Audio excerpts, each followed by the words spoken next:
ఇదున్న కోపాన్ని ఆ భరత్ కుమార్ నా పైన చూపిస్తున్నాడు. నువ్వు పని చెయ్యి. ఏంటి? కష్టంగా డ్యూటీ చేయాలంటే లాగి లెంపకాయ మీద ఒకటి. అది సరే, నువ్వు నా ఇంట్లోనే ఉండి నా ఉద్యోగానికే ప్రమాదం తెస్తావా? ఎలా అన్నా వాడిని కరెక్ట్ చేసే తీరాలరా. ఇక్కడ చూడు, కొంచెం గంజా దొరికిందనుకో వాడు బలి ఎరుకునేవాడు. గంజాని ఒక బ్యాగ్లో వేసి వాడి ఇంట్లో ఎక్కడ దాచి పెట్టేయాలి. తర్వాత పోలీస్కి ఇన్ఫార్మ్ చేసేయాలి.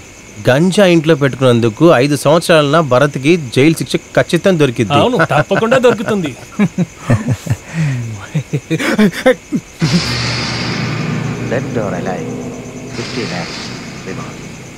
మన తలకంతా ఒక వాల్యూవే లేదంట. ఊర్లో ఉన్న దొంగలకంతా 50 లక్షలు రివార్డ్ అంట. కరెక్టేలే. ఏసీ థియేటర్లో బాల్కనీ టికెట్ ఎత్తిచ్చి ఏమార్చి ఉన్నాడు. వాడు చదువుకున్న దొంగగా ఉంటాడు. రావచ్చా సంతకం? ఒక కేసు మాట్లాడుతున్నాను కదా, ఎందుకు మధ్యలో వస్తున్నావు? ఇదిగో. ఎన్ని పౌండ్ కోల్పోయింది? 20 పౌండ్లు ఉంటాయి. డబ్బు చూస్తే 10,000. ఓరి దుర్మార్గులారా, 1.5 తులం 400 రూపాయలేరా ఉంది. పెద్ద దొంగగా ఉంటాడు లాగుంది. ఒకవేళ నా కలర్ టీవీని దొంగిలిచ్చింది కూడా వాడే ఉంటాడేమో. మీరు విచారపడవద్దు, వాడిని ఒకే వారంలో కస్టడీ లోపలికి నేను తీసుకొస్తాను. ఈ దొంగతనం గురించి నువ్వేం తెలుసుకుంటున్నావు? అయ్యో, దొంగతనాలు మానేసిన తర్వాత నాకు ఎటువంటి కాంటాక్ట్లు లేవు సార్. గుడికి వెళ్ళడం, భజన చేసుకోవడం, పాటలు పాడడం, ఇప్పుడు భక్తిమాన్ అయిపోయాను. మంచి విషయాలే, కానీ దేవుడి కథ నుంచి నా దగ్గర మారావంటే కొట్టి చంపేస్తాను. అయ్యో కొట్టకండి సార్, నన్ను వదిలేస్తే అదే 10,000. మీరు వెళ్ళండి. వస్తాం సార్. ఏంటి మాస్టారు వెనక్కి తిరిగి చూస్తూ ఉన్నారు? ఏదో దొంగతనం చేసినట్టు. టెన్షన్ అవ్వకుండా మనం ఏం చేయాలో చెప్పండి ఇప్పుడు. ఒరేయ్, ఈ పవర్ కట్టు మాలాంటి వాళ్ళకి చాలా హెల్ప్ చేస్తుందిరా. అది తెలుసుకున్న దొంగలే దాలాగా 10 కాలాల పాటు ఈ వృత్తిలో ఉండగలరు. చెప్పాలంటే గవర్నమెంట్ ఉద్యోగస్తులాగా టైంకి వెళ్ళడం, రావటం, ఈ మధ్యలో ఈ పని చేయడం. కానీ ఈ రోజు అలా కాదు. మనలాగా ఈ వృత్తి చేసేవాళ్ళలాగా కాకుండా మనం కొంచెం వ్యత్యాసంగా ఉండాలి. చెప్పాలంటే మాస్టర్ గారు ఫుల్ ఆఫ్ ఫిలోపసి కాదురా, ఫిలాసఫీ. ఈ రోజు పనికి వెలుతురు కావాలి. వెలుగులో దొంగతనం చేయాలా? మీకేమైనా పిచ్చి పట్టిందా? మీ నాన్నగరా పిచ్చి. అక్కడ చూసావా? ఇది జెనరేటర్ కదా. ఇది జనరేటర్. పవర్ వచ్చిన తర్వాత దీని అవసరం ఎవ్వడికి ఉండదురా. గవర్నమెంట్ హాస్పిటల్లో పడి ఏడ్చే రోగుల్లాగా ఎవ్వరు దీని వంక తిరిగి కూడా చూడరు. దాన్ని చూడడానికి మనలాంటి వాళ్ళు ఎవరైనా ఉండాలి కదా. వెళుతురా నీకు జోహార్లు. కరెంట్ వచ్చింది. అరిచి గోల చేయకురా బాబు. నువ్వు వెంటనే వెళ్ళి జార్జ్ ఆటోని తీసుకురా. వెళ్ళు.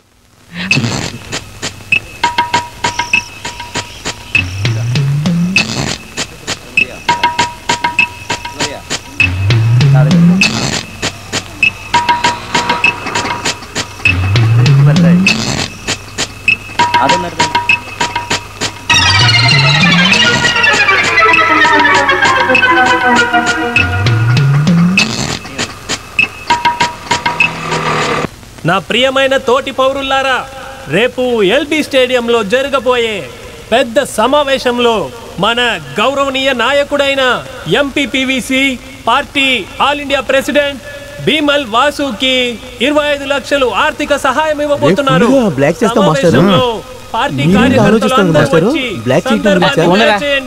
మానాడు రేపు అంటే అప్పుడు 25 లక్షల రూపాయలు నాయకుడు గారి ఇంట్లోనే తప్పకుండా ఉండే ఉంటుంది. రేపు ఉదయం అది బ్యాంకుకు వెళ్ళి డ్రాఫ్ట్ గా మారే లోపులోనే మనం కొట్టేయాలి. దానికంటే ఇప్పుడైతే ఇలా రారా. అక్కడ చాలా మంది జనం ఉంటారు, సెక్యూరిటీ కూడా చాలా ఉంటుంది రా మూర్ఖుడా. అది కరెక్టే మాస్టారు. లేదు మాస్టారు, ఆ గెస్ట్ హౌస్ కి వెళ్ళేటప్పుడు ఆ అన్నగారు మనుషులు అక్కడ ఉంటాం చూశాను. అది సెంట్రల్ నుంచి వచ్చే మంత్రి గారికి ఆహ్వానం చెప్పడానికే ఉంటుంది. వాళ్ళు ఇప్పుడు కూడా అక్కడే ఉంటారని నీకు తెలుసా? అయ్యో, వారం రోజుల నుంచి వాళ్ళు అక్కడే ఉన్నారు. అయితే ఇదే కరెక్ట్ టైం. మనం ఈ రోజు రాత్రి నాయకుడి ఇంటికి వెళ్తున్నాం, కొట్టేస్తున్నాం. అప్పుడు మీరు ప్లాన్ చేసిన దుబాయ్ వాళ్ళు ఇల్లు అది క్యాన్సిల్ చేయరా. అయ్యో మాస్టారు, అన్నయ్య ఇంట్లో పెద్ద కుక్క ఉంది. అయ్యయ్యో, కుక్కని మేనేజ్ చేయడానికి నా దగ్గర ఒక మంచి ప్లాన్ ఉందిరా. ఈ రోజు రాత్రికి నువ్వు చూద్దు గాని.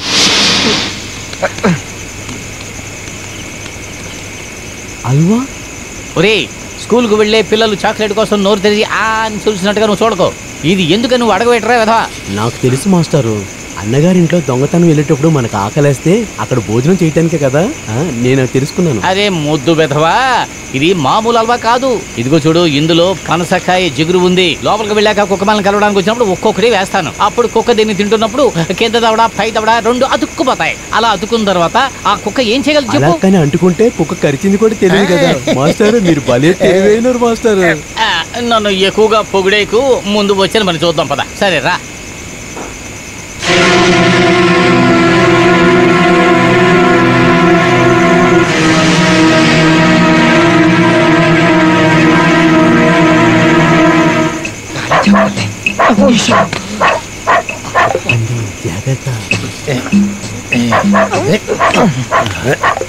చూడు, ప్లాన్ సక్సెస్ అవుతుంది.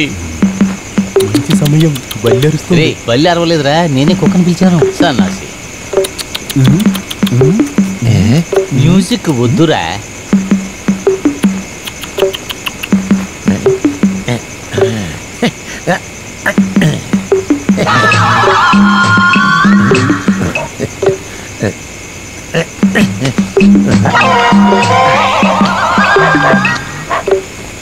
ఉండు మాస్టారు, రెండు తినింది ఇప్పుడు నోరు అంటుకోలేదు.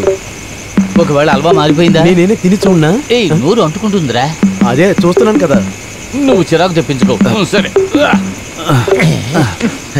మీ ఐడియాలు అన్నీ వేస్ట్ అయిపోయినాయి. రాను రాను మీ సెల్ఫ్ కాన్ఫిడెన్స్ చాలా ఎక్కువైపోతున్నాయి. ఇప్పుడైనా అర్థం చేసుకోండి మాస్టారు. నేను చెప్పింది వింటే నక్క తొక్కినట్టే. నక్కలేదు, తొక్కలేదు. ఇప్పుడే ఒకటి జ్ఞాపకం వస్తుంది. ఈ రోజు నా కోట నేను ముగిస్తాను. కోట అంటే? తోట కాదురా, కోట కోట. ఇంకో ఐడియా కూడా ఉంది, కానీ 2 పెగ్గులు వేస్తేనే అది జరుగుతుంది. ముందుగా మనం కుక్కను లేపేది పెట్టి, ఆ తర్వాత పెట్టి నేను లేపేస్తాను మాస్టారు. దానికి నా దగ్గర ఒక కొత్త ఐడియా ఉందిలే. దీనిపైన ఏం ఐడియా పెట్టుకున్నారు?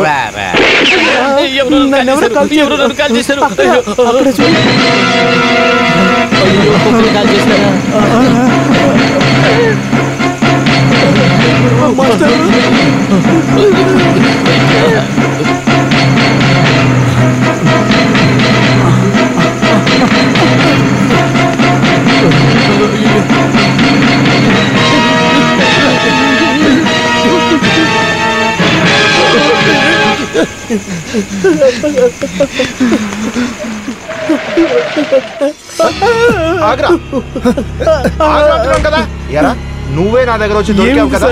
ఏం జరిగింది నీకు తెలియదు కదా. వదలండి, నన్ను వదలండి సార్. వదలండి సార్. బండి తీసుకో, వెళ్ళు సార్. నేను చెప్పింది వినండి సార్, నేనేమి చేయలేదు సార్. పండు దొంగ పోయింది. ప్రభుత్వ నాయకుడైన ముందున్న ఎంపీ గారు పివిసి ఇంట్లోంచి పార్టీ డెవలప్మెంట్ కోసం చేర్చిన 25 లక్షల డబ్బు దారపోయింది. ఈనాస్ అన్న దొంగ మీద పోలీసు వాళ్ళ అనుమానం పడి అరెస్ట్ చేశారు. ఏమియా? వస్తా. ఆపండి సార్. సార్ ఇది చూసారా? ఈనాస్ ఒక నిరపరాధి. అవును, తను నిరపరాధే. పోలీసులు ఇప్పుడు అతను పట్టుకున్నారు సార్. భయపడకు, ఈ రోజు తన్ని కోర్టుకు తీసుకెళ్తున్నావు, కానీ కోర్టుకు వెళ్ళడు. కోర్టుకు వెళ్లేదారులను తన తప్పిస్తాం. మీరు నిజమే చెబుతున్నారా? మాట అయినా తుపాకీ అయినా అవసరమైతేనే ఈ 60 ఉపయోగిస్తాడు.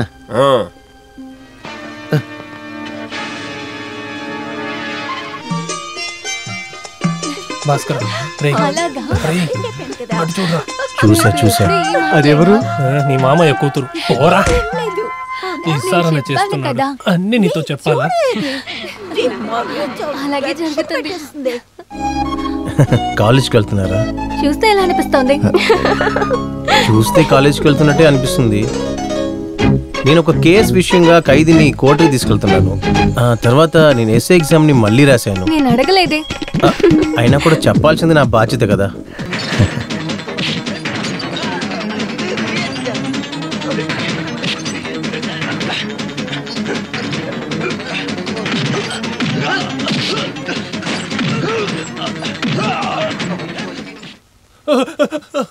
భాస్కరా, వీళ్ళు నన్ను లేపుకెళ్తున్నారు.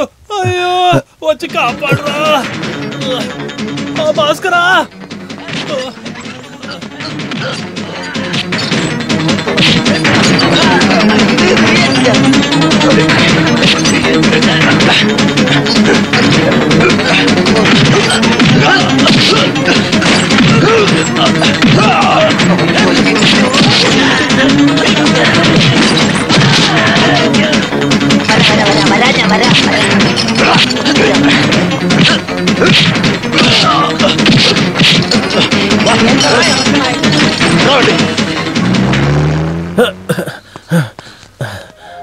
అరే మీకేమైనా అయిందా?